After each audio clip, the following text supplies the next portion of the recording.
A paz e a graça do Senhor Jesus Cristo, queremos convidar você para uma sabatina muito especial.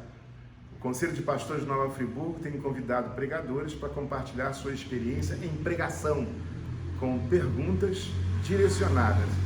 Nós temos aqui, vai se apresentar, deixa eu botar mais, se apresente aqui, vai ser o nosso mediador. Paz de Cristo, pastor Eduardo, da Igreja Metodista do Cascatinha. Deixa eu botar a máscara. O sabatinado. Pastor José Pedro, aqui da Igreja Metodista em Olaria. Então nós estamos aqui na Igreja Metodista em Olaria hoje. O que você vai assistir agora é essa sabatina. Esperamos que ela fale o teu coração. Quero só adiantar aqui, não vou falar o que é, mas lá no finalzinho, esse homem tocou profundamente meu coração com uma coisa muito importante que deve acontecer na sua vida como pregador. Ao ponto, vocês sabem que eu sou mais de rir do que chorar, ele me fez chorar no final. Então vale a pena você participar dessa sabatina, porque examinar e tudo, retende que é bom. Não é possível que não tenha nenhuma coisa boa para tirar da gente. Pelo menos uma. Aproveita esse momento. Glória. Você assistirá a reunião do COPENF que aconteceu na quinta, 9 de setembro de 2021, 9h30 da manhã na Igreja Metodista de Olaria. Uma boa e nova estrutura foi implantada no Conselho de Pastores desde o ano passado, que tem proporcionado momentos maravilhosos de transferência e muita edificação. Tem sido feita uma sabatina sobre pregação e outros temas com rodízio de vários pastores. Certamente uma revolução de amor e graça está acontecendo e você está convidado para participar conosco. O objetivo do COPENF é orar pela nossa cidade sem se envolver em nenhuma atividade político-partidária.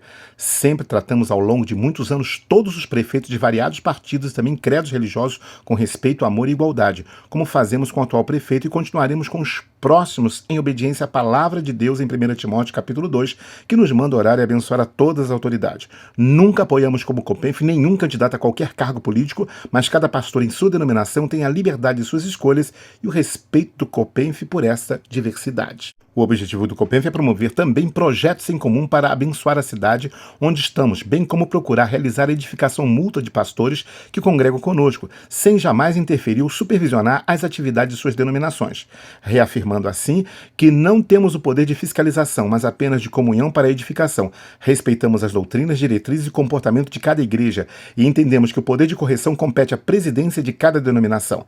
Nessa direção, esperamos que essa reunião gravada possa promover em ti, pastor, edificação. Boa sabatina sobre pregação. O nosso compartilhar hoje é o desafio de proporcionar um alimento balanceado ao rebanho. E a pergunta que a gente faz aos pastores é: qual foi a primeira vez que você compartilhou a palavra em um culto oficial? A primeira vez que eu preguei é algo assim muito inusitado, porque eu preguei no dia que eu me converti. Culto oficial? Era uma vigília, mas era oficial. Então, depois eu vou rapidamente falar da primeira vez que eu preguei já assim na igreja. Mas foi algo muito especial, porque eu era um jovem com 20 anos e que as pessoas diziam que para mim não tinha jeito. E numa sexta-feira, a última sexta-feira de 78, eu fui convidado para ir numa vigília. Era um culto oficial da igreja. E eu tinha passado a sexta-feira toda bebendo. Eu e um tio meu, bebendo 17 doses de uísque e várias cervejas. E no sábado, o meu tio, um outro tio, que era crente, que era o diretor dos jovens, ele tinha essa vigília, que era algo oficial, mas dos jovens. E eu ainda estava um pouco ainda embriagado, porque a sexta-feira, a noite toda, cheguei em casa de manhã. Um pouco ainda. Isso foi no sábado, essa vigília foi no sábado. Então, eu costumo contar, até o pastor Hermes tinha falado assim, conta assim. Então, eu fui para aquela vigília. Foi uma coisa horrível, porque eu não conhecia nada, eu era totalmente idólatra. Eu era um jovem honesto, trabalhador, mas mundano daquele. E aí começaram um culto de vigília, começaram a cantar e eu ficava ali abrindo a boca, batendo palma com muita má vontade. E aí, tudo que eles faziam eu imitava e fingia. E aí o tio meu, que era diretor, um era doidão comigo, e o outro era o líder do jornal, que muito corajoso para me convidar, porque eu debochava dele. E aí eu ajoelhei fingindo também. E eles começaram a orar, ficaram uns 50 minutos de joelho. Você imagina que a minha... Vencer pelo cansaço. Jesus é bom. Aí, olha só, teve um momento que eu olhei para o rosto do meu tio, e o rosto dele brilhava. Hoje eu lembro de Moisés, que eu agora conheço a palavra. O rosto brilhava. E eu não entendia o que ele falava. Ele falava em línguas. E aquilo me tocou. E eu disse, isso aqui eu não posso imitar, é algo diferente. Mas era algo já de Deus, porque para mim naquilo ali foi algo assim. E aí eu ajoelhado, até então eu estava passando até mal, doendo tudo. Meu irmão, Deus tocou no meu coração. E eu comecei a pedir perdão de todos os pecados que eu lembrei. Coisa linda. Desde 4 anos de idade que eu me entendia que eu tinha um apelido de cara suja, eu lembrei de tudo e comecei a jogar diante do Senhor, ali ajoelhado. E quando levantaram, eu levantei diferente. Eu levantei convertido. A bebida acabou. A gente se emociona, não tem jeito. Glória a Deus. A bebida. E o meu tio olhou para mim e não entendeu nada. Assim, mas é claro que ele sabia que era Deus. E aí começaram a cantar e eu comecei a cantar. E aquela vigília, ela tinha um propósito. Por isso, ela tinha um propósito de treinar aqueles jovens para o campo missionário. Então todos eles pregavam. Quando chegou no final, meu tio já viu que eu estava cantando, dando aleluia, fui transformado na hora. E aí o que aconteceu? Ele falou assim, agora é você. Eu falei, não, eu não tenho Bíblia, nem sei pregar. Ele falou assim, a Bíblia aqui. Eu abri no cego de Jericó. Casualmente ou sabia onde era o texto? Não, meu time deu aberto. Ah, tá. Não, quer dizer, eu digo abrir porque ele me entregou. E eu Pegou e leu aquilo que te deram. peguei aquilo. E quando eu li a Bíblia, eu comecei a falar do cego e ele falava assim, filho de Davi, e eu comecei a acalmar. Eu comecei a falar aquilo, mudou a reunião. E eu também. E aí aquilo mexeu com o meu coração. E aí eu preguei. Eu fui lendo, mas era o Espírito, claro. E foi a minha primeira pregação. E o meu time me perguntou, você sabia? Você já pregou? Eu falei, ô time, você sabe que eu estou no mundão. E aí, hoje era o santo mulher samaritana, saiu, ele converteu e já foi. Isso, já saiu. Então foi a minha primeira palavra, eu digo oficial porque era um culto oficial. Sim. E aí eu fui, foi tudo rápido na minha vida. Aí daí 2 semanas eu me batizei, com 1 mês e pouco, 2 meses eu já estava sendo vice-diretor, mas é claro, o diretor é meu tio.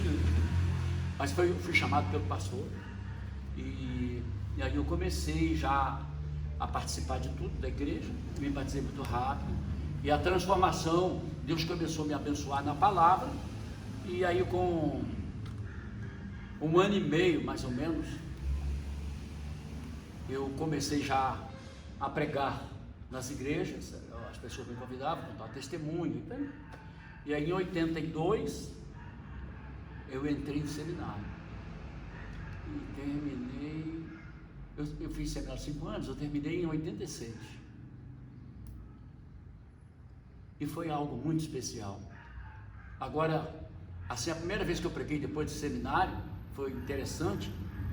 Essa foi a primeira vez e eu nunca mais vou esquecer. E eu conto esse testemunho, eu conto com mais detalhes e muitas pessoas sentem e assim, esse impacto que Deus pode fazer, não importa quem é.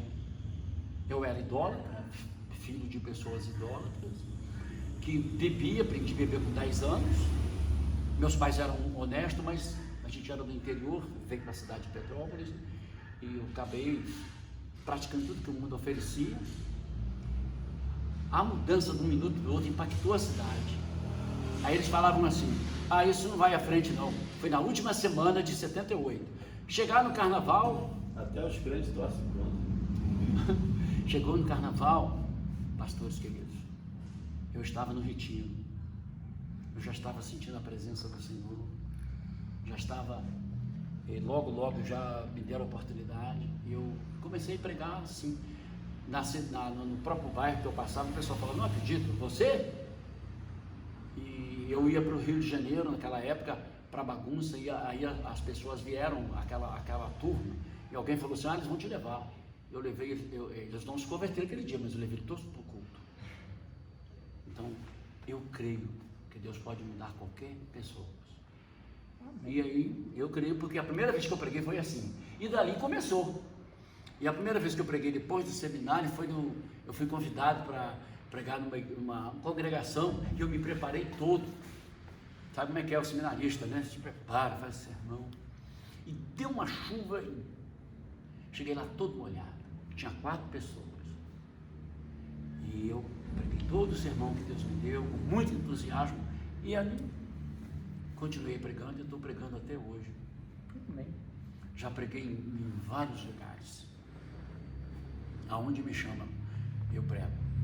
Eu já preguei dentro de centro espírita, já preguei dentro de igreja católica e prego aonde me chamam. Começou ali. Na última semana de 78, ainda cheguei com resquício de embriaguez e nasci de novo ali. Então eu creio.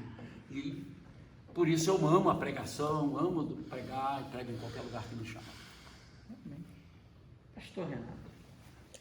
Primeira vez que eu preguei, não era pastor ainda, aí me chamaram para pregar, me preparei, fui pregar. Quando o povo estava esperando eu começar a pregar, eu terminei. Aí sentei e ficou todo mundo olhando assim. Porque atenção e eu preguei. Aí o pessoal ficou esperando assim, ué.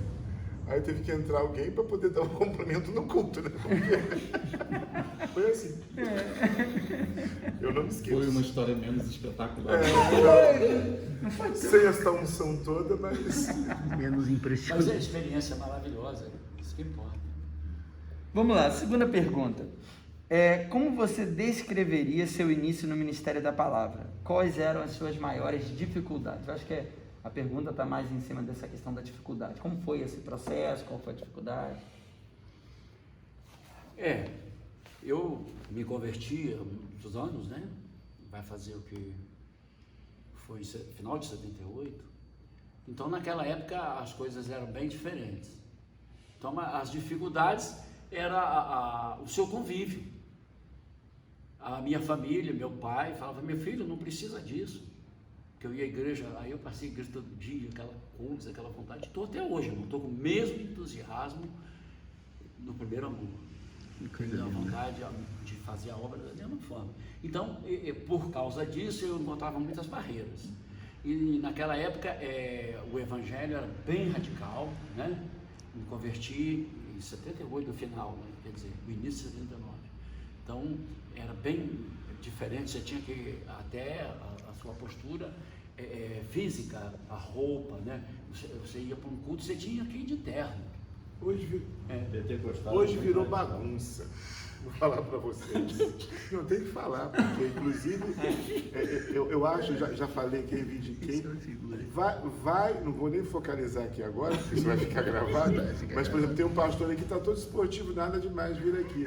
Mas não mostra, não mostra, não. É porque ele estava caminhando. Não mostra, não. Aí, senão vai estragar minha edição, vai ter que cortar. Aí a pessoa hoje vai pro sepultamento. Para você ter uma ideia, eu já contei esse caso aqui. Um dia eu fui no sepultamento da mãe de uma pessoa lá da igreja. O que eu fui? Botei um terno e gravata. Fui embora. Terminou tudo. Ela veio depois de falar comigo, pastor, puxa vida, que eu tinha estado lá, eu vou em casa e volto então no horário do sepultamento. Voltei de terno e gravata. Falei, pastor, fiquei tão emocionado. Você se vestiu tão bonito por causa da minha mãe. Isso me tocou profundamente. Ou seja, a gente não pode de qualquer maneira. Eu concordo. Porque por mais que você, a não ser quando as pessoas chamadas na última hora, deve pedir perdão, olha, desculpa, eu estou aqui esportivamente, porque eu fui chamado agora, nesse momento, eu não tinha tempo de ir em casa. Eu acho que é um respeito, assim como você tem solenidade, vai para o prefeito, você não vai assim para o prefeito, é uma falta de respeito. Eu acho que a gente tem que, por exemplo, em alguns lugares, não é que a gente tem que viver de terno e gravata para baixo e para cima, entendeu? Mas em alguns momentos, não precisa ser terno e gravata mais, mas você se apronta socialmente. Eu procuro aprontar. A sua palavra, repete de novo, naquele tempo? Naquele tempo era uma obrigação. E nós tivemos barreiras assim, porque a família não entendia a minha conversão, né? Porque foi muito assim. Então, essas barreiras familiares, mas hoje muito respeitado também pela família, porque a mudança foi realmente verdadeira. Fala aí, pastor, qual foi a sua dificuldade? Minha maior dificuldade no início para pregar, porque eu pregava acelerado demais, era como se fosse narração de futebol ou de corrida de cavalo. Eu falava tão rápido, mas tão rápido que... Aí escuta só. Aí uma vez chegou... Então eu sabia, eu tô falando demais, eu não conseguia, porque eu acho que era atenção, nervosismo, ia falando rápido demais, e a atenção ia gol! Aí uma vez um motorista de táxi que ia lá na igreja com a família, né? Veio ele e a esposa, assim, muito quebrantado. Eles estavam indo, não estavam conversando. Pastor, ora por nós. Eu falei, por quê? Parece que a gente sofre um ataque espiritual. Eu falei, mas o que é? Você está pregando, a gente não consegue entender nada. Isso é de ser Satanás. Eu quero comigo, né? Não, mas deixei a conta para Satanás. Orei e repreendi. Aí mudou. Aí, viu? Deus ajuda, viu? Então essa minha dificuldade era acelerada demais. Era muito acelerado. Até hoje Não, mas é mais calmo. Mudou. Mudou um cadinho. Mas do jeito que eu era bem acelerado. Era corrida Ao mesmo de ponto, cavalo. Eu quero comigo, o motorista de táxi falando, eu falei, quero comigo, não é Satanás. Não põe a culpa nele, mas eu deixei. Já que ele botou, eu não vou tirar essa conta dele. E como foi a terceira pergunta? Quais foram Assim, por favor, você queria tirar essa máscara do ponto pago? E a terceira pergunta ela é relacionada aos fatores que foram fundamentais para o seu desenvolvimento como pregador. Então, o que foi que desenvolveu vocês dentro do Ministério da Palavra? Foi a própria igreja, o carinho e as oportunidades que iam aparecendo. E eu tive pessoas que entenderam que Deus tinha um chamado, inclusive me ajudou quando comecei o seminário, me deu força. E até o primeiro ano, esse amigo, que hoje é Simvaldo, hoje ele é um bispo no Nordeste, e ele chegou a pagar meu primeiro ano de seminário. Então foi assim algo que me ajudou bastante, que contribuiu, e ele me dava muita oportunidade. E a igreja, os pastores, a membresia, e eu com o meu jeito bem assim, extrovertido, aberto, alegre, fazia passeata. Desde aquela época, em 80 e poucos, eu já fazia caminhada, passeata. Para aquilo era uma novidade naquela época. Em Arraial do Cabo agora, recente, há 10 anos, né? Fiquei 10 anos lá, fiquei até de 2018, 2019 que eu vim para cá. Lá eu fiz várias caminhadas, passeatas, no meio da rua, todos os lugares. Lá, eu já fazia isso em 1982, 83. Então, mas a igreja acatava aquilo. Então isso contribuiu muito para que o meu ministério desenvolvesse. Glória a Deus. No meu caso, acho que é a mesma coisa, porque é questão de ser incentivado, na verdade. Se fosse analisar os primeiros períodos, eu não me colocaria como pregador, entendeu? Porque lá atrás era um caos, entendeu? Foi justamente esse incentivo das pessoas que estavam ao redor, que acho que é um dos grandes problemas hoje em dia, e se a gente olha e diz, não, isso aí não dá. Se olhasse para mim, chegue pronta. A gente fala assim, não dá. Então, na verdade, olhando para mim, eu não dava, entendeu? Eu disse, eu não fui chamado, eu fui achado, porque eu não saía dos cultos do lugar, eu estava lá sempre. Então talvez o que foi chamado não foi, e eu estava lá, entendeu? Então na realidade esse incentivo das pessoas é fundamental, porque senão... Não fui chamado, me intrometi. Mais ou menos assim. Então na realidade é o incentivo das pessoas ao redor, que mesmo não entendendo nada, que mesmo vendo, mesmo assim ainda continuavam mandando incentivava a ministrar, porque eu estava sempre participando. Eu também tive uma senhorinha, que a dona Nélia, ela falou assim, você está pregando aqui, você precisa ter teologia, deixa eu pagar um seminário para você, que amor de pessoa, assim, não é, ela estava num processo de conversão, me olhou e disse, não, deixa, e ela chegou até a pagar aqui em Friburgo não tinha faculdade teológica, mas tinha essa distância, que era a ABECAR, lá em São Paulo, que fazia por fitas, tinha um fiscal aqui na cidade, e ela chegou a pagar, começar a pagar para mim, quer dizer, incentivando, entendeu? Aonde não tinha. Então, realmente, é isso aí. É o dom de exortação, que a gente pensa que é brigar, mas, na verdade, é incentivar o outro a ser aquilo que é possível. Bom, fico feliz. A pergunta 4 é: houve algum acontecimento do seu ministério que produziu mudanças significativas em seu estilo de pregação? Ou seja, você tinha um estilo de pregação e alguma coisa mudou e você começou a pregar de uma maneira diferente? Olha, não, eu não mudei. Procuro estar sempre autêntico. Teve algumas coisas que veio até para me mudar. Porque eu não sou metodista desde o princípio. Eu vim de outra denominação. Desde o princípio me lembrei de Gênesis, né? Então, eu antes converti, que o céu e a terra existissem, eu me formei em outra denominação e aí vim para a metodista. E tive um grande incentivo, que todos vocês conhecem, o pastor Edson Sardini, que também tinha vindo de outra, mas veio na minha frente e me recebeu com muito carinho. Poderia repetir a pergunta, que eu já estou... Se teve alguma coisa que mudou o seu estilo. Você disse que não, mas teve algumas coisas que acrescentaram. Aí eu fui para a metodista. A metodista, assim, com uma forma mais tranquila. E eu fui muito bem acolhido, principalmente por o pastor Edson Sardini. Que legal. O pastor Edson, como nós conhecemos há mais de 25 anos, desde o início do meu ministério na metodista. E é uma bênção ele, um amigo. E ele me acolheu muito bem. E a igreja metodista me acolheu muito bem. Mesmo com esse meu jeito pentecostal. E a igreja metodista estava bem nesta área lá, mas assim muito. E eu entrei e o Edson falou, olha, seja você. E eu comecei a pregar na metodista, mesmo sem ser pastor ainda na metodista, depois sim eu fiz todos os processos. Eu já tinha faculdade, já tinha sido nomeado em outra igreja, né? E eu fui para lá, a questão de Deus, aí não dá tempo de contar. E aí eu comecei a pregar, e aquele estilo, 98% gostou muito daquilo. Por isso que eu fui muito abençoado. Eu tenho que agradecer muito a igreja que me acolheu, a igreja metodista de Petrópolis, central de Petrópolis. Me acolheu muito bem. Mas tinha aí 2%, ou 1%, que achava que eu precisava dar mais uma controlada. Eu vou contar essa experiência só rapidinho. E aí eu orei ao Senhor e falei, Senhor, eu vou dar essa controlada, só para ver o que o Senhor vai fazer. Como é que você quer ver? Assim, para alguma coisa que fez mal dar, não é isso a pergunta? Aí eu fui.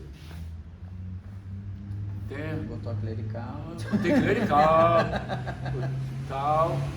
E aí comecei. Atrás do púlpito, aleluia. Eu dei meus aleluia. Aí com moderação. Aí terminou aquilo. Aí, aqueles 2 ou 3, pastor, que coisa espetacular.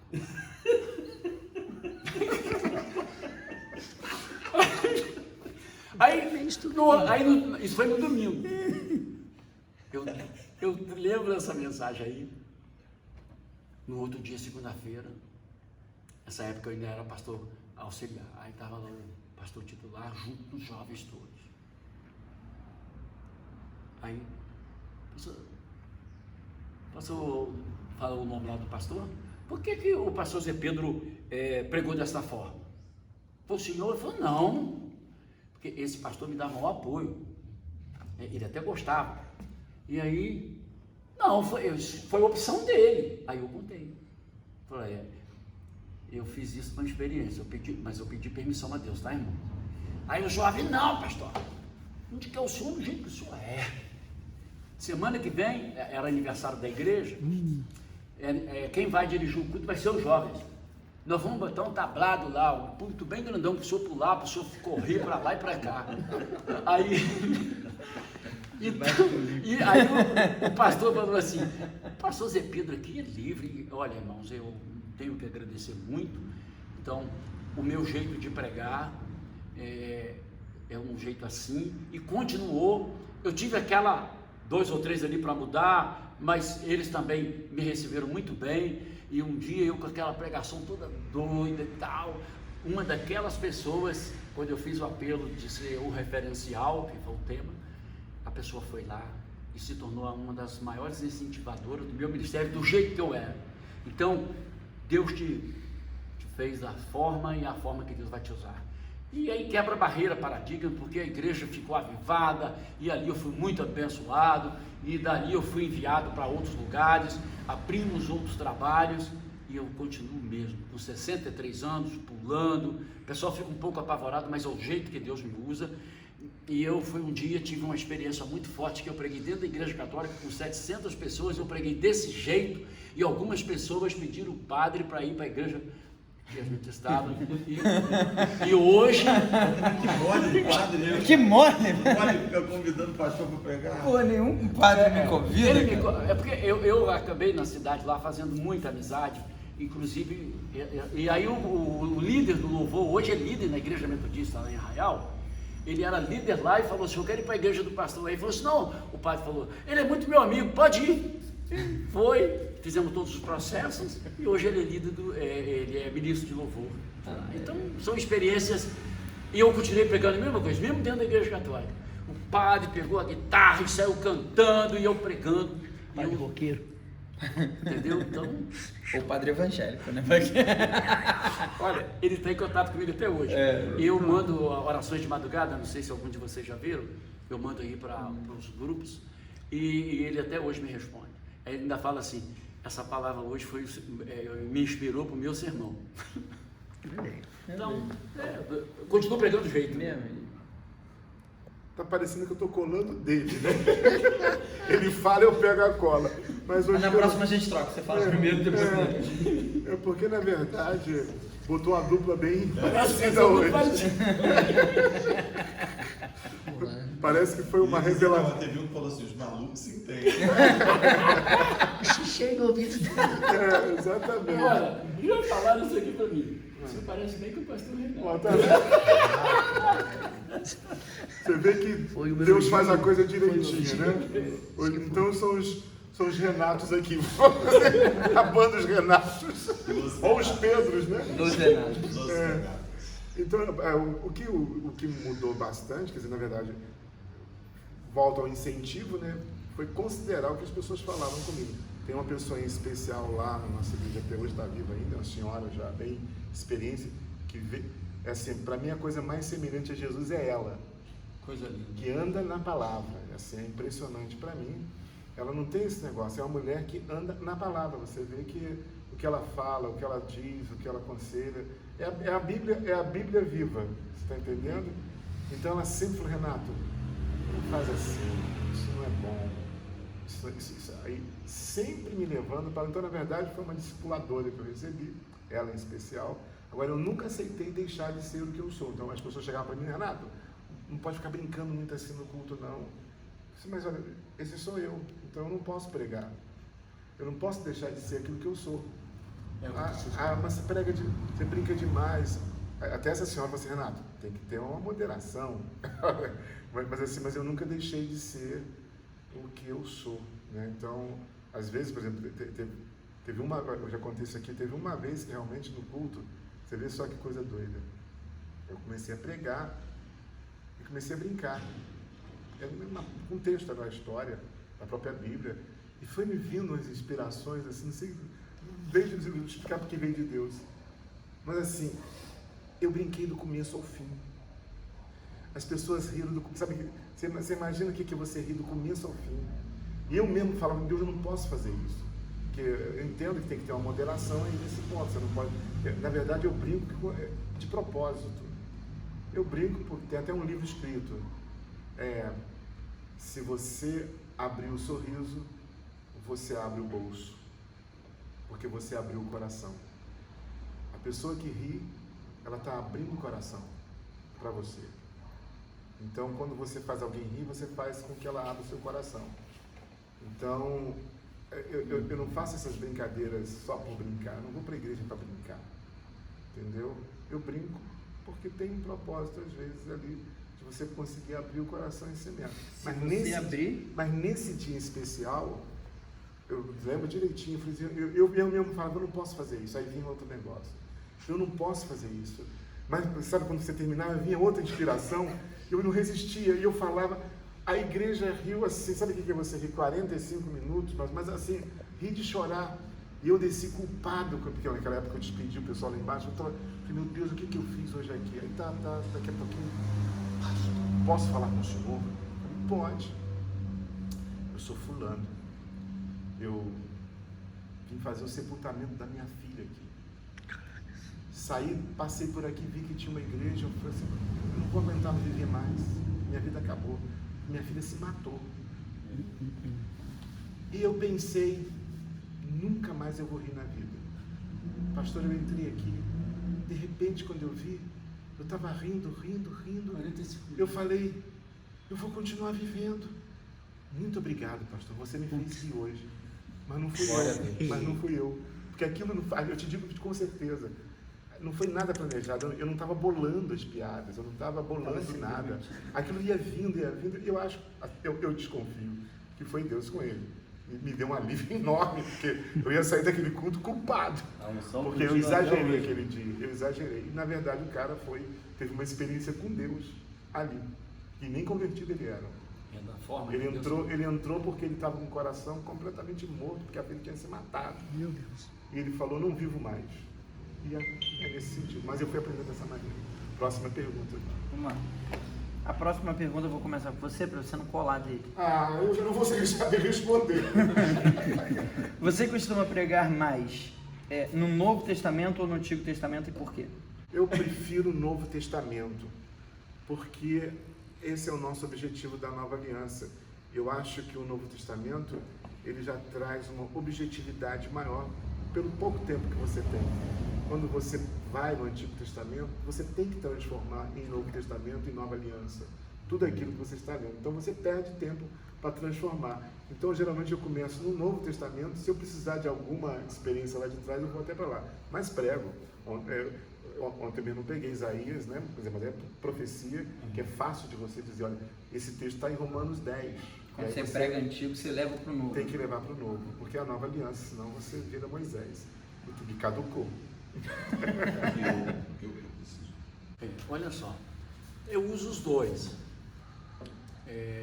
Depende daquilo que Deus quer falar, eu uso os dois. É claro que eu sigo mais ou menos o que o Renan fala, o Novo Testamento. Agora ele está colando. Agora ele está colando de mim. Agora eu estou colando dele. Mas eu uso os dois. Mas eu aprendi com o bispo João Carlos, da nossa igreja, que ele falou algo muito interessante. Você precisa não sair de Jesus, pregar isso aí, a nova aliança. Mas uso também o antigo, e geralmente Deus dá aquela confirmação, usando o novo, confirmando. Mas aquilo que Deus coloca no meu coração, aí eu vou pesquisar, vou orar, aí o novo eu venho, mas o novo me atrai porque eu sou apaixonado em pregar para as pessoas, para elas entenderem melhor a nova aliança, que é o foco para a mudança. A outra pergunta, eu vou fazer duas perguntas em uma, para que a gente, porque essas perguntas eu acho excelentes. Eu acho que de todas as perguntas que a gente formou, essa daqui trazem para a gente um crescimento gigante. Quais são as suas maiores ênfases temáticas, ou seja, o que você normalmente tematiza em cima da sua palavra, e o que você faz para não ficar preso àqueles temas específicos, né? Para variar os temas? Eu geralmente, quando eu estou com uma ênfase, pelo menos eu fazia isso bastante. Então, por exemplo, eu estou falando sobre graça, uma ênfase sobre graça. Eu costumo ir na oposição. Eu costumo ler o contrário da experiência que eu estou tendo. Eu geralmente costumo botar minha mente em outro lugar, para equilibrar, para que eu não fique muito focado, desequilibrado. Então eu procuro equilibrar. Se a igreja está tendo uma experiência de evangelização, eu começo a ver coisas da importância sobre discipulado. Se a igreja está tendo uma experiência de discipulado, eu vou na evangelização, porque a minha mente eu procuro equilibrar nesse sentido.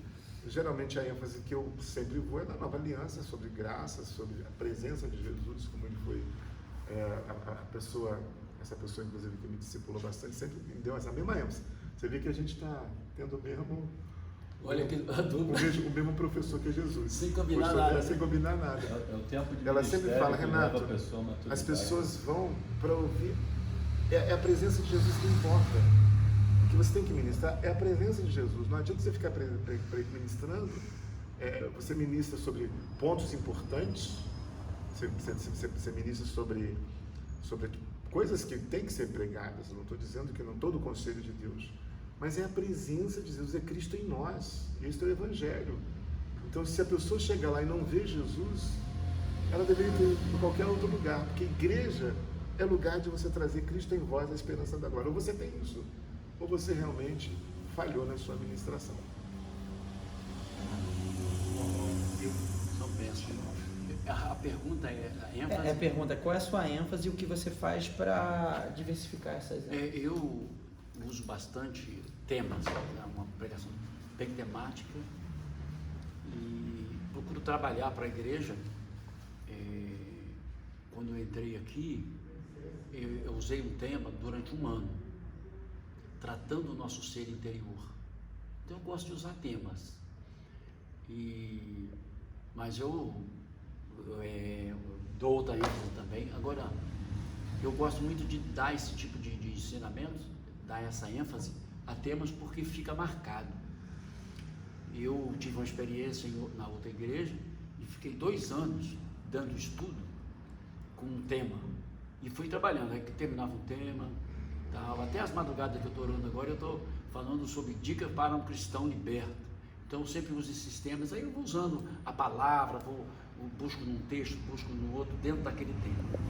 E uma palavra que eu uso todo ano, que eu repito na igreja, que é um tema, a volta de Cristo, eu prego todo ano. Então, se necessário, até 2 vezes. É a mesma mensagem, mas sempre sai diferente. Então eu procuro usar temas. Eu dou uma diversificada também, quando Deus fala, eu quero que você fale hoje sobre isso. Mas o primeiro período que eu fiquei aqui, o primeiro ano, foi só o tema tratando o nosso interior também. Então eu uso esses temas e a igreja vai recebendo, tem sido bênção. Às vezes eu vou numa igreja, a pessoa lembra, eu lembro daquele sermão até hoje, então marca.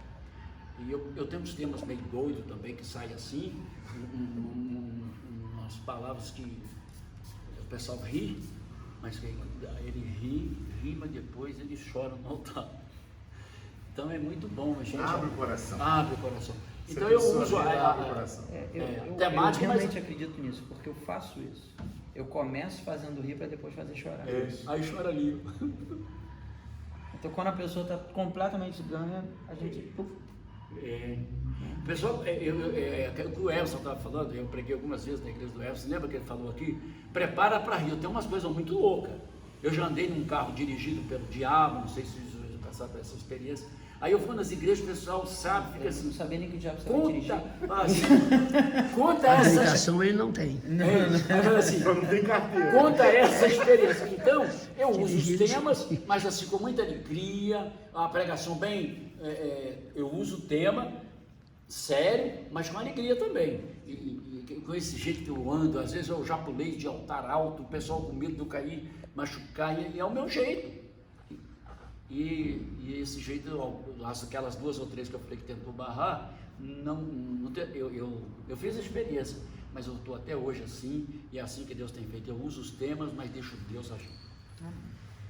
Próxima pergunta é, hoje, quais são, hoje, né? Então, vocês podem até falar do passado, mas hoje, quais são as suas principais referências no Ministério da Palavra? Quem vocês olham que acaba inspirando vocês? Olha, tem um que eu gosto muito dele. Me falhou agora o nome. Hermínio, Luiz Hermínio. E já me disseram que eu até pareço com ele, eu não sei, nunca reparei isso. Lembra mesmo. Eu gosto dele, eu admiro assim, talvez vocês não conheçam, mas para mim foi muito especial, o bispo Paulo Lockman. Claro que eu conheço. Paulo Lockman assim, muito importante no meu ministério. E eu tenho... Pensa num cara especial.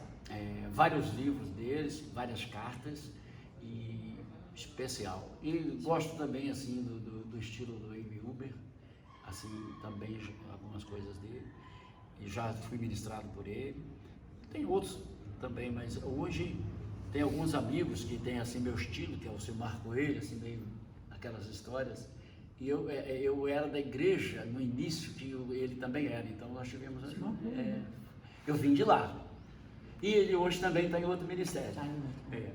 Então nós chegamos, então foi o irmão dele que foi a bênção que me ajudou no seminário. Silmar, o outro era Simval.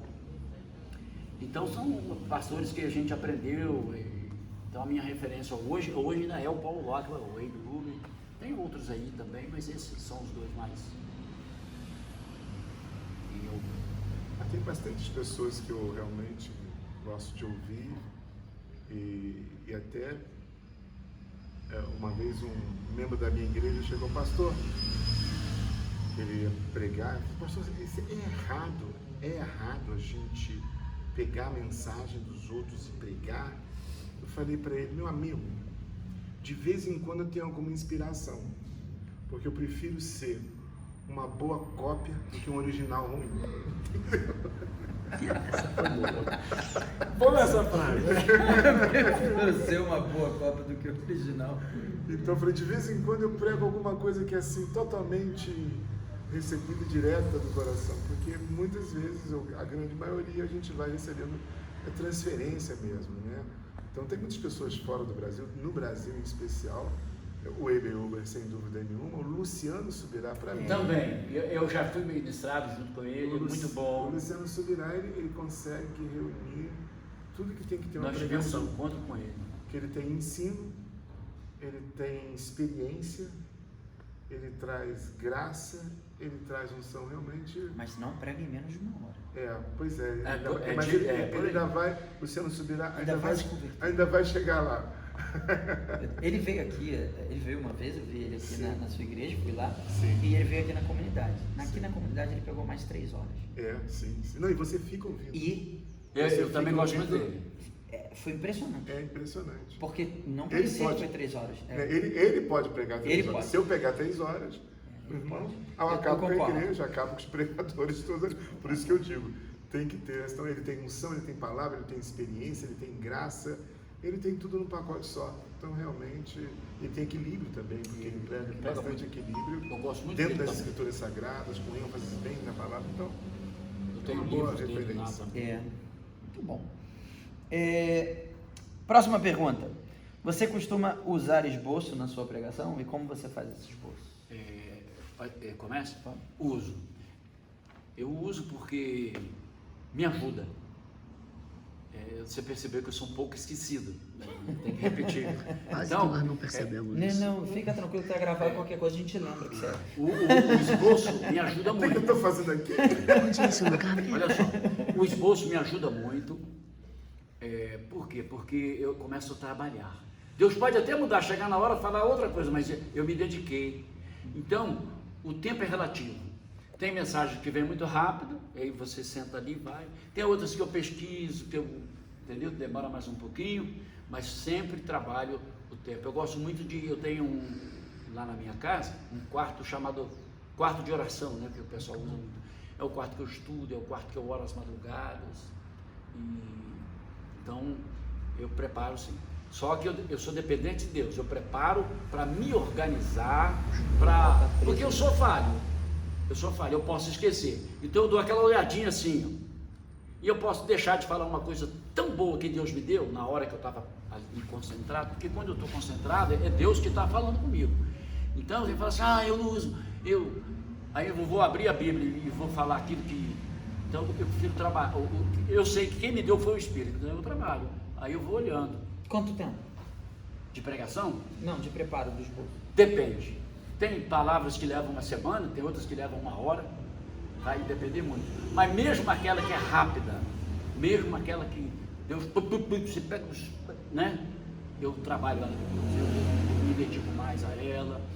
E se caso eu pregar uma mensagem que eu vou repetir igual eu falo, que eu prego todo ano a volta de Cristo e outras sobre santificação, e eu procuro sempre estar ensinando a igreja, eu trabalho de novo.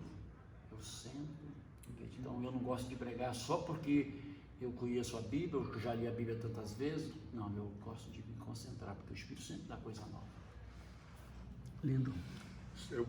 99% sempre tem esboço pronto, com certeza. Tudo aquilo que eu vou pregar, eu faço direitinho, no computador.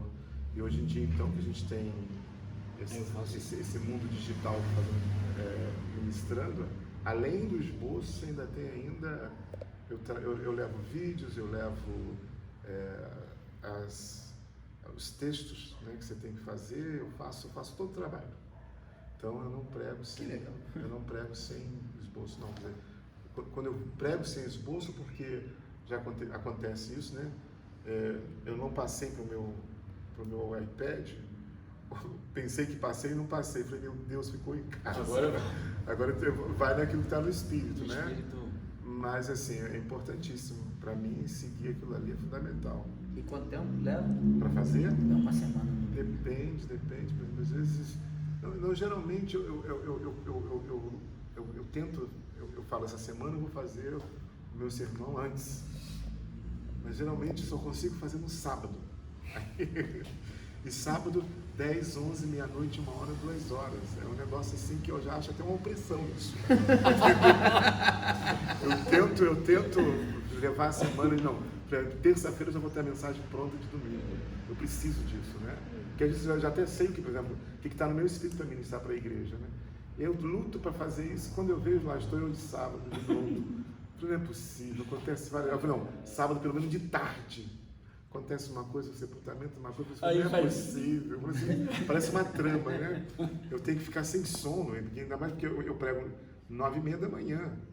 E tem 6 horas, então, quando você vai dormir 3 horas da manhã todo sábado, sabendo que você tem que estar 9h30 na igreja, isso é um desgaste físico, eu falo assim, não é possível.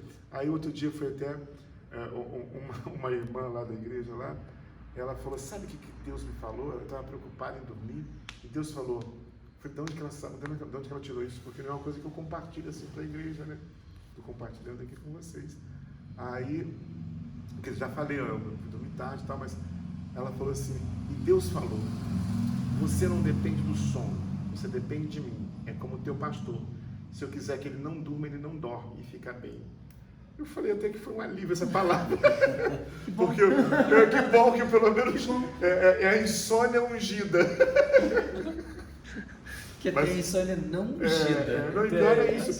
Pior das vezes que acontece comigo, aquele negócio, você vai dormir 3h30 da manhã, tendo que acordar, e você diz, eu tenho que dormir. E você sabe que isso faz você a não dormir. Se você pensa em ter que dormir, você não dorme, né? Então, é assim. E aí a próxima pergunta, uma pergunta que eu acho que vai te agradar bastante. Vou começar por você então.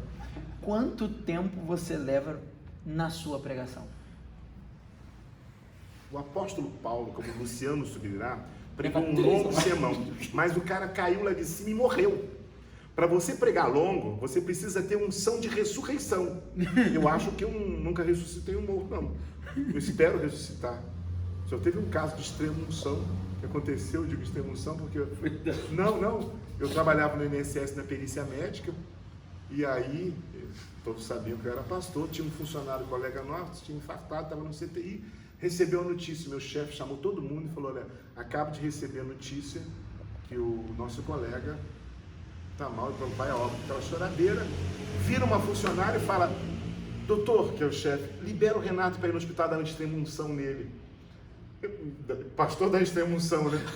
Eu entendi, o meu chefe médico falou, Renato, vai lá. É claro que eu não adiantava explicar para ele, né? Falei, eu não vou dar extrema unção, mas eu vou dar unção extrema. Fui para o hospital, para o CTI onde ele estava, cheguei lá, encontrei até uma enfermeira de Cachoeira, acho que foi só para não dividir, para não levar a glória do milagre. Foi o junto. Aí ela falou assim, pastor Renato, onde você vai? Vou no CTI, um colega, fomos lá, entramos, oramos por ele, porque a chefia já tinha conversado com o médico lá, que o caso dele era para a morte mesmo. Aí eu saí do hospital a pé, porque eu trabalhava na perícia médica, era no Raul Sertã, a perícia médica era na Roda d'Água, então eu fui a pé e voltei. Quando eu voltei, que eu cheguei na perícia médica, eu orei por ele, recebeu o telefone, ele melhorou. Ele voltou à vida, então foi uma quase ressurreição, mas não chegou a morrer. Não chegou a morrer, então. Mas ele não estava vivo. Para pregar muito tempo, você mesmo, eu quero que você, pregador que está me ouvindo aqui agora, você pense, quando tem um pastor na sua igreja pregando longo, como é que fica a sua mente? Como é que fica o seu coração? Não fica pensando, porque quando você está pregando, é você que está pregando, você está entusiasmado. Eu, se deixar, uma vez eu fui para o retiro, falei, hoje eu vou pregar, era retiro de jovens, quanto que peguei quase 3 horas. Eu prego 3 horas se precisar, prego até 4. Mas, meu querido, preste atenção, numa igreja tem que ter unção de ressurreição. Porque enquanto você está pregando, você não está vendo, mas tem gente caindo por dentro assim. Você está pregando, ele está lá na China, no Japão, porque você, quando está ouvindo aqueles pregadores que pregam longo, você fica, vai parar quando?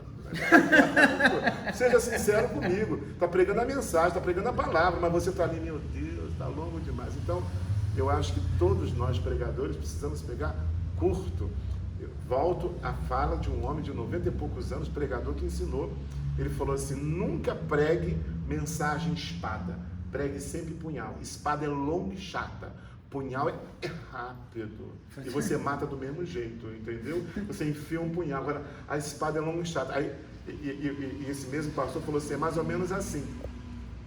Quando você prega longo demais, por melhor que seja a mensagem, as pessoas enjoam. É como um doce, você gosta do doce, o doce é o que você mais gosta, mas chega um ponto que você fala, não dá mais, é uma delícia, é maravilhoso. Então o que ele ensinou? Pregue curto. Por quê? Pregando curto, se for boa, as pessoas vão querer pregar, eu quero de novo, poxa vida, foi tão gostoso, vou comer de novo, vou querer de novo. Se for longa, mesmo sendo boa, eles enjoam. Então procure sempre pregar curto. Então o máximo que eu tento é 30 minutos, às vezes eu escapo 35, mas meu alvo sempre é 30 minutos. Aqueles 45 minutos já está além. Então eu tento focar em 30 minutos geralmente. Eu já preguei mais longo. Uma coisa que parece que é fácil, não é, mas que eu aprendi, passado o tempo, é você pregar em menos tempo. Hoje eu preparo uma mensagem que pode durar 2 horas. Geralmente as mensagens, se eu deixar me levar, ela vai 1 hora, o preparo dela. Mas eu me controlo, justamente como o Renato falou, e às vezes eu sinto que pode cansar. Então, eu vou dentro da hora, porque a igreja, infelizmente, ela fica olhando para o relógio. E uma coisa que eu aprendi foi controlar o tempo. Às vezes eu tenho um sermão bem, que se eu for levar ele todo, mas eu consigo levar ele todo com menos tempo. Vou reduzindo. Eu estava até falando com a pastora Elisete, semana passada, que eu passei por alguma experiência. Eu fui pastor ajudante. E uma vez ele me deu 15 minutos. E aí eu fui pregar numa outra igreja, que eu não vou falar da denominação, deu muitas oportunidades, e eu fiquei com 10 minutos, e eu tinha me preparado muito, e eu consegui pregar nos 10 minutos. E nesse dia que eu preguei, acho que foi 7 minutos, me deram 10, eu preguei 7. Nesse dia que o meu titular me deu 10 minutos, eu preguei também por aí, e quando eu fiz o apelo, lotou a frente, eu fiquei impressionado. Então a gente vai aprendendo com o tempo, que Deus te usa o tempo que tem. O culto, hoje eu tenho mais tempo, por exemplo, eu tenho o horário do meu culto, eu vou pelo horário. Não é que, se caso Deus também operar e passar, eu estou aqui na mão do Pai, mas eu posso controlar. Então eu controlo. As minhas filhas às vezes perguntam assim, quem vai pregar hoje? Eu falo, hoje é o Pai. Aí ela sabe que o horário vai ser controlado. Mas tem pessoas que ainda tem dificuldade. Eu já vi, eu tenho amigos que ele prepara e se tiver que terminar X, ele não consegue. Ou ele passa o horário, mas a gente vai. Eu estava até comentando com a pastora Elisete, ela falou interessante, né? Falei, eu já preguei em 7 minutos, pastora, porque só me deram isso. Então eu aprendi a pregar em 7 minutos, eu aprendi a pregar em 1 hora. O que me ajudou bastante foi pregar na rádio. Que na rádio são 5 minutos. Eu pregava a pregação que eu pregava domingo E transformava em 5 minutos. Ou seja, eu vou pregar aquilo tudo de 30 minutos ou 40 minutos, vou transformar em 5 minutos. Ou seja, aquela pregação rápida. E importante respeitar o horário do culto, porque o povo tem horário. Procure fazer isso. A gente tem um desrespeito com as pessoas. Ah, pastor, mas Deus está movendo. Jesus falou assim, Jesus, hoje faço milagre e amanhã. E no 3º dia sou consumado. Ou seja, uma programação bonitinha para aqueles que acham que o mover do Espírito não é programado. Jesus programou tudinho, estava tudo programado. Ah, não, mas no 3º dia ainda tem mais algumas coisas para fazer antes de ser consumado, porque estou sentindo outro mover. Não é assim não, não é assim não. A unção, ela é programada por Deus antes da fundação do mundo. Então, antes de eu te formar, já te conheci. Então, Deus é metodista. É metodista. Nesse sentido,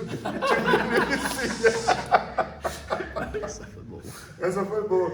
Então, uma vez, não vou dizer a denominação, mas eu, com todo carinho, esse convidado, era aniversário de um dos pastores lá nessa denominação, me convidaram para ser um pregador, né?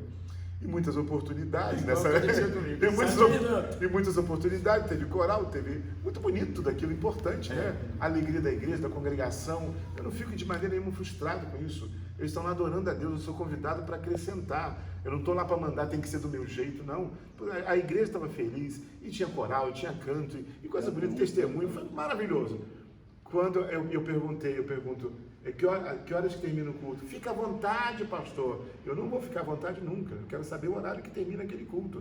Não, fica à vontade, termina tipo 9 horas. Falta 10, faltava 10 minutos.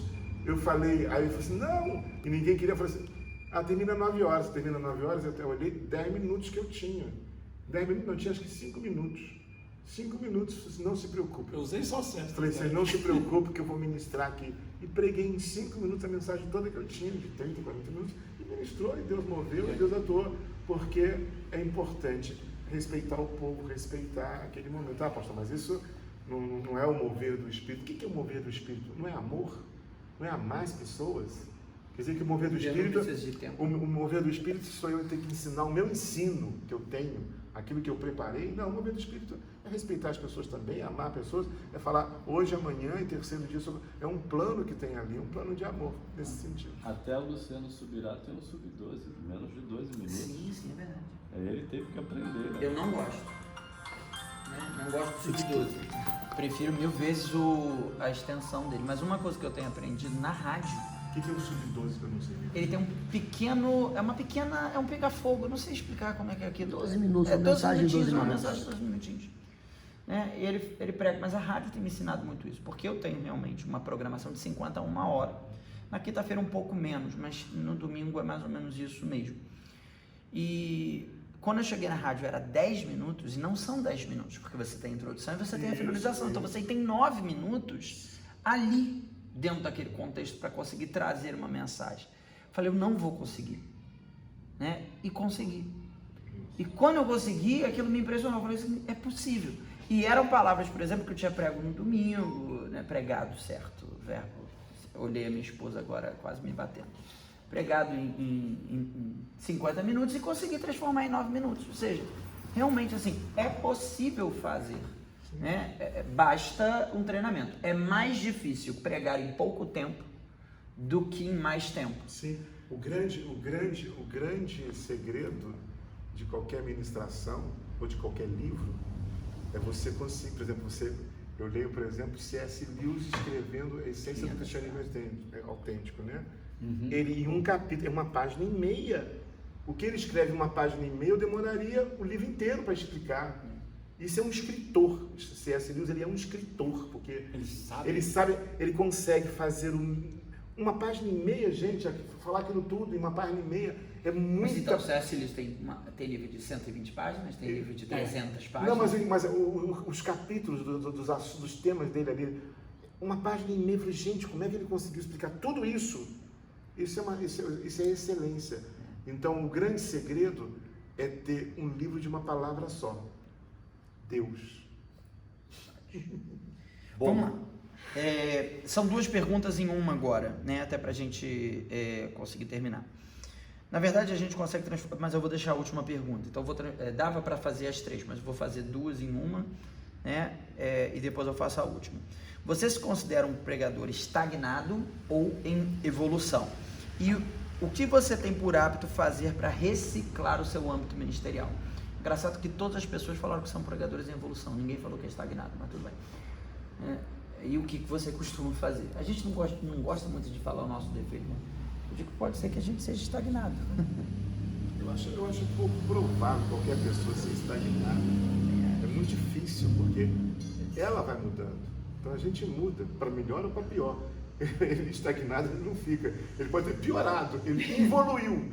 Mas não estagnou. Ele está indo num outro processo diferente. Mas a gente está sempre mudando a visão, a experiência. Por exemplo, mensagens que eu pregava lá atrás, eu falei, gente, como é que eu pude pregar isso? E às vezes quando eu olho o sermão... Não, a gente fala assim, gente, como é que essa igreja me aguentou pregando lá atrás? Gente, como é que eles me suportavam? Porque eu não suportaria ficar ouvindo uma mensagem dessa hoje, entendeu?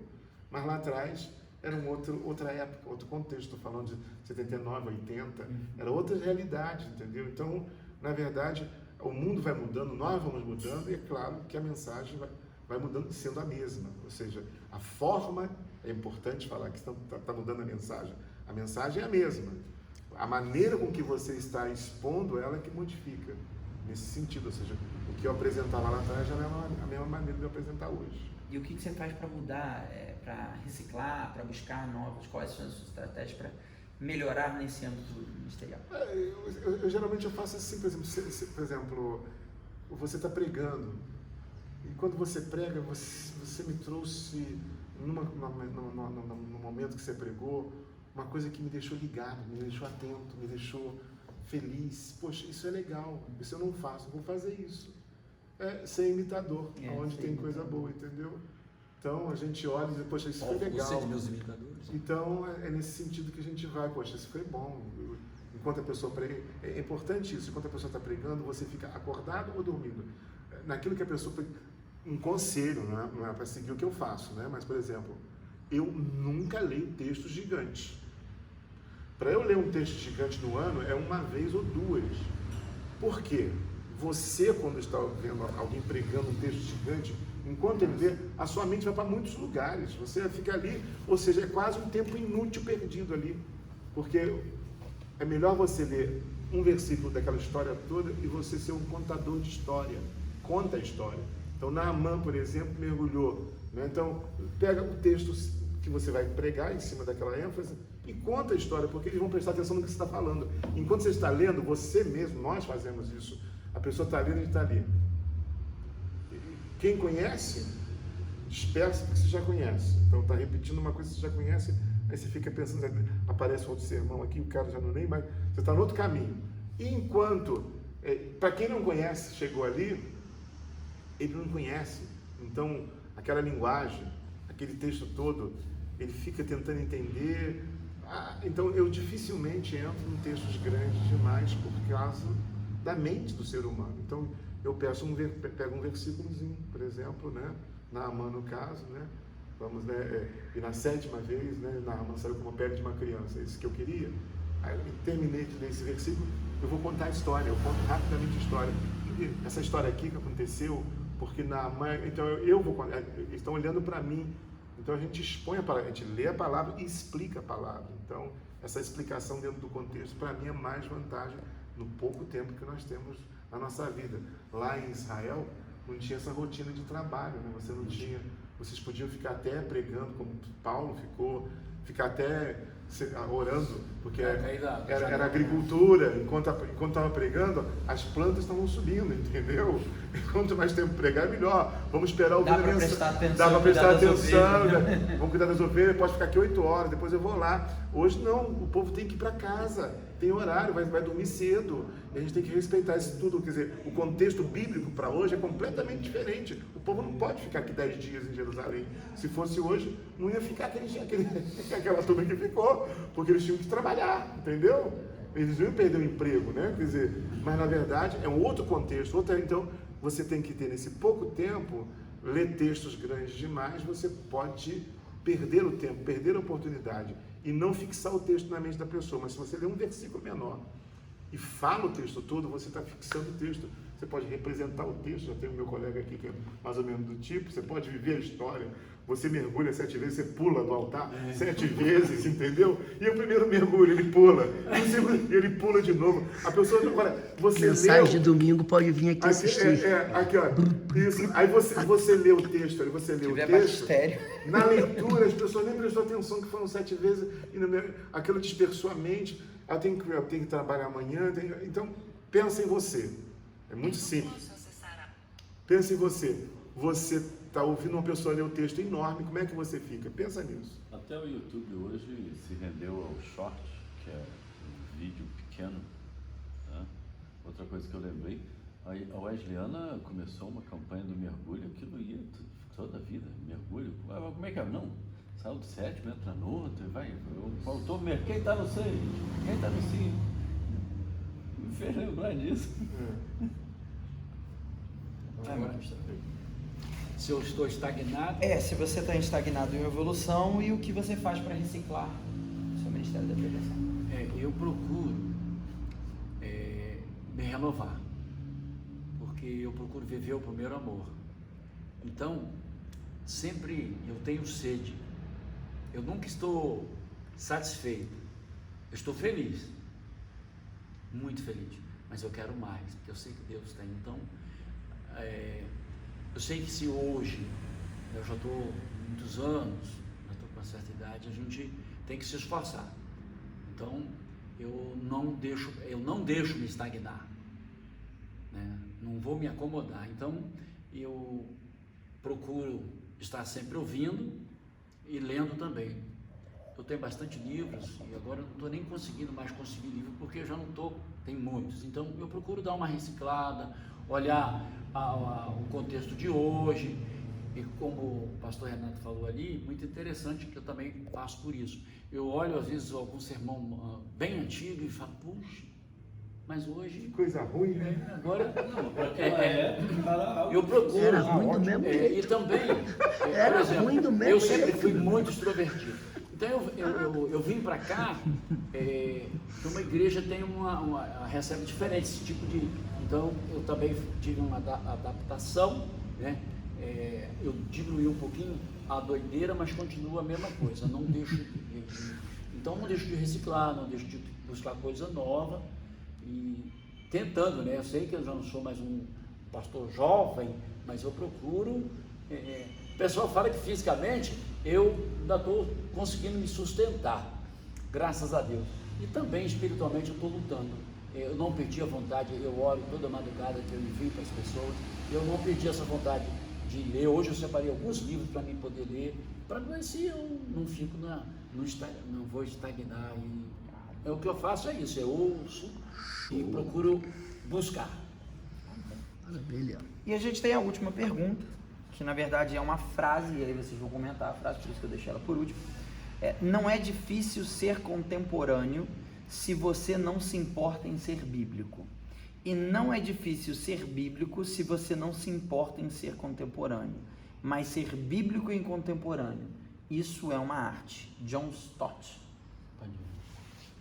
Eu lembro de uma frase do Caio Fábio até, John Stott, eu gosto dele. muitos anos atrás. Ele disse da igreja, eu acho que também deve ser do pregador, que a igreja é um santo camaleão, que dependendo do contexto está sempre mudando de cor, mas nunca muda a sua estrutura interna, porque se mudar a estrutura interna, morre. Então, nós temos que ser realmente esse santo camaleão, como pregadores, também como igreja, sempre mudando naquilo que se refere ao externo, nunca ao interno, nunca mudando nada das Escrituras, nem dos princípios do reino de Deus, nem da presença de Deus. Eu fui extremamente abençoado aqui agora, quando esse ser humano aqui, meu colega de sabatina hoje aqui, foi assim muito tocado. Ele falou assim: o que você faz para reciclar? Eu sempre sei que Deus tem mais. Eu quero mais, eu quero ter o primeiro amor. Poxa, fui muito tocado por você aqui agora, de verdade mesmo. Que coisa bonita, isso me fez um bem enorme para minha alma. Isso aqui, olha, eu quero continuar com aquela paixão que eu tinha no início. E ele é apaixonante, está chorando aqui do lado. Ele é apaixonante aqui. Ele é de coração que ele falou, e agora quem está chorando sou eu aqui. Então, na verdade, assim, é isso aqui, sabe? É não perder essa presença.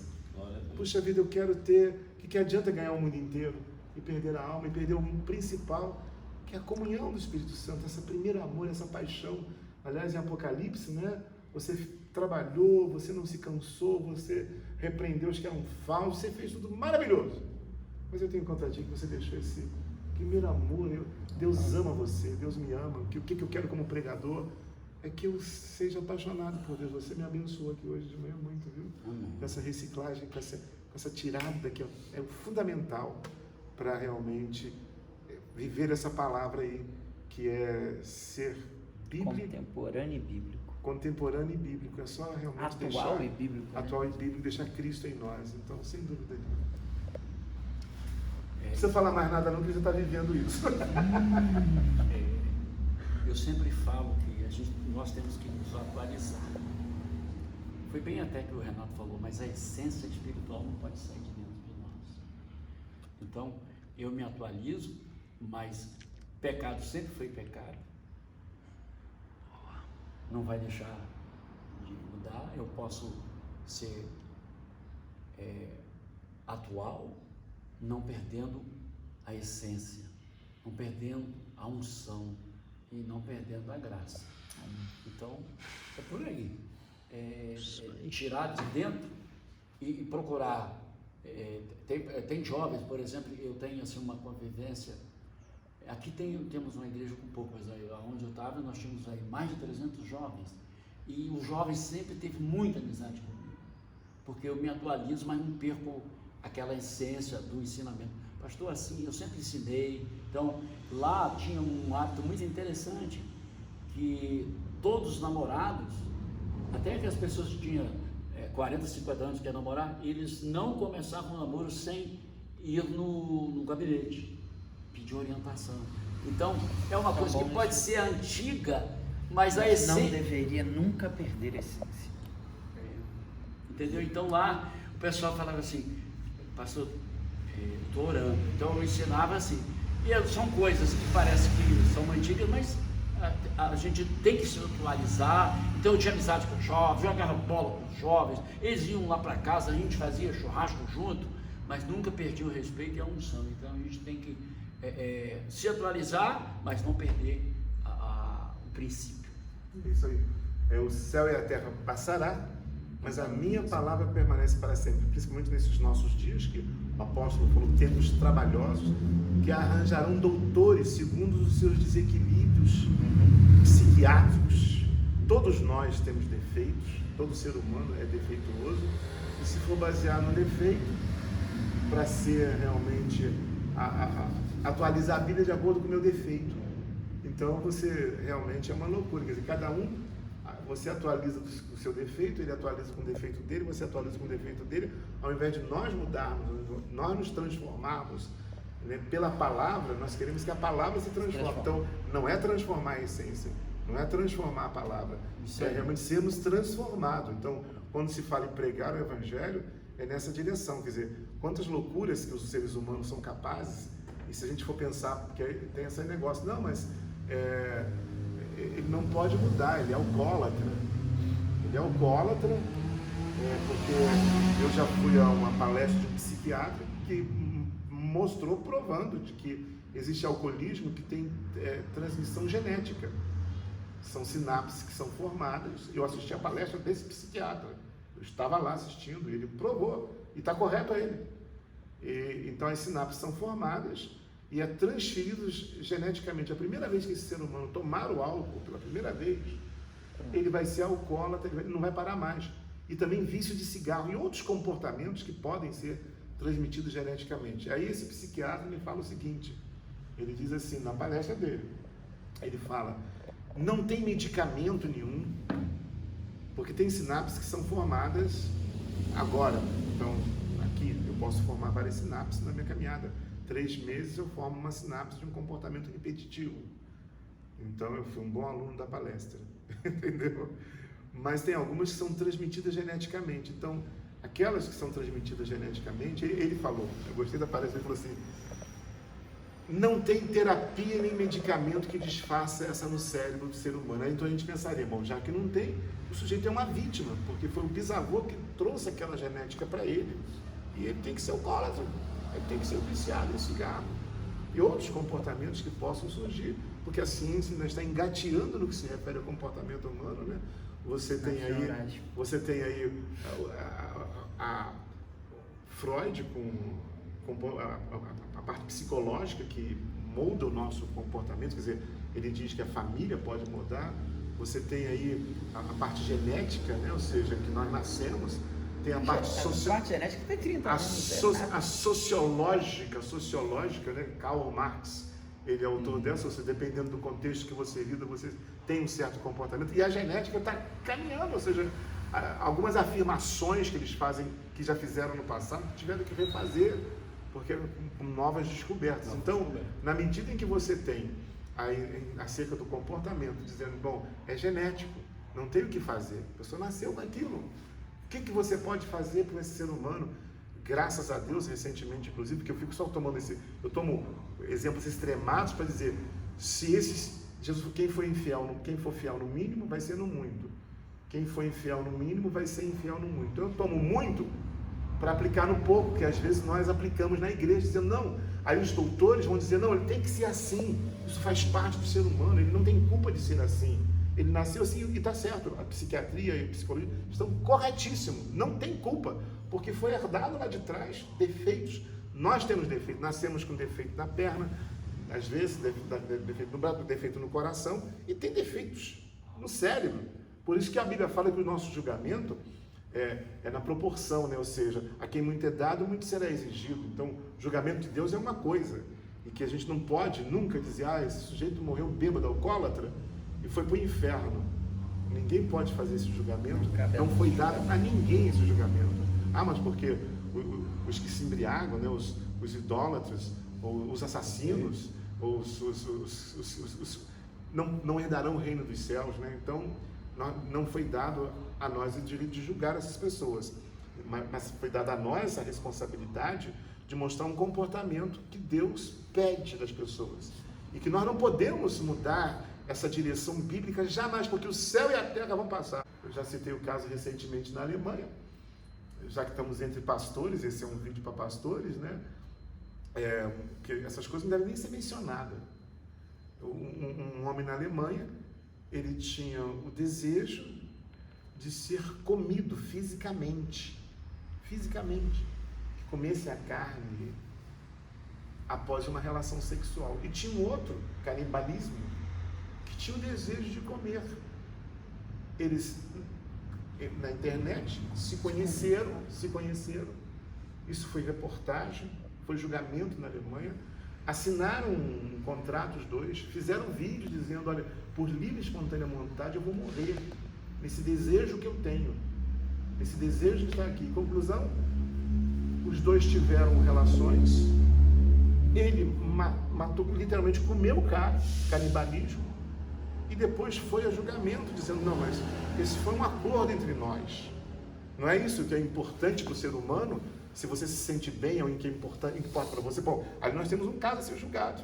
Porque se é importante para o ser humano, os dois tinham liberdade de fazer o que eles quisessem. Então, é de acordo com o que eu quero, com o que eu sinto. Graças a Deus, o tribunal alemão condenou esse ser humano à prisão perpétua. Graças a Deus, ainda temos uma sociedade que diz, não, esse ser humano não pode. continuar por aí, Livre. conduzindo, seduzindo as pessoas para que se faça um processo desse. Graças a Deus pela Alemanha e pelos alemães que têm esse bom senso. Mas a Bíblia fala que vamos chegar ao ponto, na verdade, em que esse tipo de comportamento vai acabar sendo aceito, já que é para duas pessoas estarem entrando em acordo. Isso é a sociedade deste mundo, mas não é o que a Bíblia diz. A Bíblia fala para não tomar a forma. Nós não podemos mudar a nossa estrutura interna. Como realmente foi falado, seja um camaleão.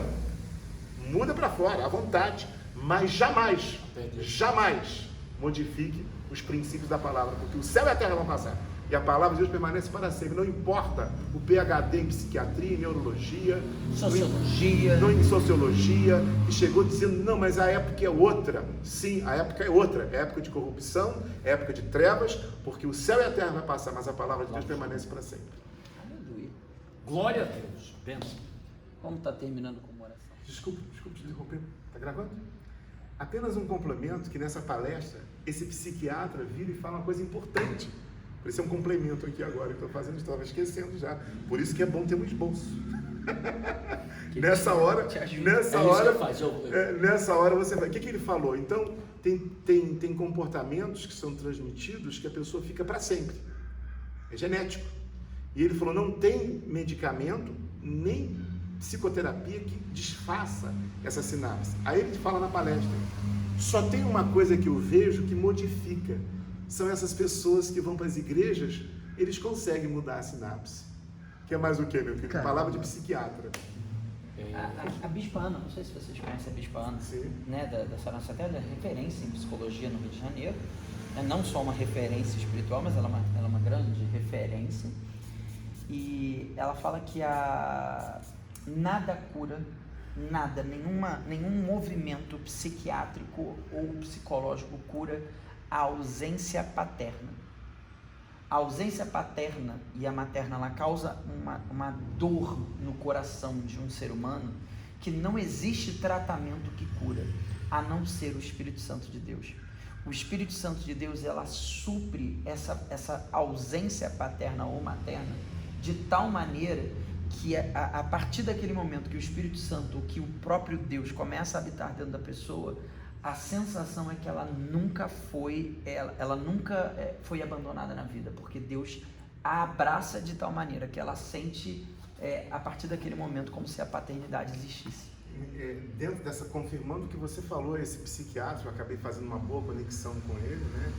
Então, já tem tempo que ele não me manda, mas às vezes me mandam mensagens, né? E estava falando que a ausência do pai é insubstituível. Um filho, quando não é criado por um pai, seja porque o pai, olha só, seja porque o pai morreu, seja porque o pai não quis criar o filho, seja porque o pai divorciou ou abandonou, não importa o motivo, traz sequelas psiquiátricas irreversíveis. Ele fala, a mãe pode até se desdobrar para poder suprir, não supre. O que Deus fez, pai e mãe, tem que ser suprido. E aí realmente só o Espírito, quando teu pai e tua mãe te deixarem, o Senhor te recolherá. Então só Deus mesmo pode para até substituir. uma mãe ou um pai se esquecer do filho do seu pai também. Nós queremos agradecer a sua participação aqui nessa sabatina. Quero dizer que foi ótimo estar aqui com esse Prazer muito grande. privilégio de ser sabatinado junto com esse pastor Pedro. Botaram os pastores certos. Amém. Nós somos gêmeos. Não, alguém aqui que conhece o pastor Renato e falou assim, pastor, o senhor parece bem com o pastor Renato. E eu quero agradecer a Deus por esse privilégio. Privilégio nosso também. Fomos selecionados sem escolher, ou seja, botaram nós dois juntos aqui, os irmãos gêmeos se encontraram. Então, o que acontece? Obrigado por você ter participado conosco aqui dessa sabatina. Para mim foi um privilégio estar aqui junto com o nosso querido pastor Pedro. Espero que a nossa experiência, pelo menos o dízimo, você possa receber. Para valer a pena esse momento nosso aqui. O dízimo que eu digo, do que nós falamos, né? Mas se quiser mandar o dízimo do pastor Pedro para mim, a gente aceita também. Amém? Queridos, eu quero contar uma experiência que quando Deus está com você, Ele faz coisas assim impressionantes. Eu, quando conto essa experiência, o pessoal às vezes ri, mas eu vou em algumas igrejas que ele fala, conta aquela experiência que você andou num carro dirigido pelo diabo. Mas quando Deus está, o diabo pode dirigir, mas ele é derrotado. Então eu vou começar. Eu estava dirigindo um culto, aí chegou um camarada e falou assim, pastor, eu vou me matar. Eu falei, espera aí, não se mata agora, não, porque eu vou terminar de dirigir o culto e vou conversar com você. E quando eu terminei de dirigir o culto, acabei o culto, o camarada estava lá, o cara queria se matar. Aí, eu inocentemente, entrei no carro dele e fomos para um morro chamado Jardim Salvador, que é muito alto. É bem parecido com esse morro aqui do Alto Olaria. E eu, inocentemente, ele parou o carro e ele na direção, virou o carro para assim, e eu coloquei a mão na cabeça dele, e aí expulsei, falei, sai demônio da vida dele. Ele se manifestou e acelerou o carro, um morro, queridos, ali foi um dos grandes milagres da minha vida. A minha esposa estava esperando a minha filha, que hoje vai fazer 20 anos, vai fazer agora em setembro. A minha esposa estava grávida. Quando ela viu eu passar dentro daquele carro, ela falou, meu marido vai morrer, porque tinha abismo, não era assim igual aqui do lado e outro, casas não, tinha um lado assim, mas o nosso Deus é poderoso, você pode andar com quem for, mas o seu Deus, o meu Deus é maior. E eu aqui, fração de segundo, quando eu olhei aquele carro disparado, e a minha esposa, passei por ela desesperada, eu falei assim, demônio, para esse carro. Eu estou falando inspirado. Meu irmão, se você pegar um carro, você que dirige, e você frear na hora, vai rodar. Eu quero dizer para vocês que o nosso Deus é um Deus de sobrenatural. Ele parou o carro só fez assim, ó, balançou, e quando eu falei, para, sai dele, o demônio saiu, o carro parou, e o camarada começou a chorar. E todo o bairro viu o milagre. O meu carro não capotou, porque estava o Deus Todo-Poderoso, e o diabo foi envergonhado. Eu fui inocente de expulsar o demônio dentro do carro com ele dirigindo, mas na minha inocência, Deus me deu a vitória. E até hoje, eu vou nas igrejas e digo, pastor, conta aquela. Então eu andei literalmente dirigido pelo diabo, porque o cara se manifestou, quem estava na direção era o que queria me matar, mas o meu Deus, o nosso Deus, deu o livramento. Glória a Deus por essa experiência.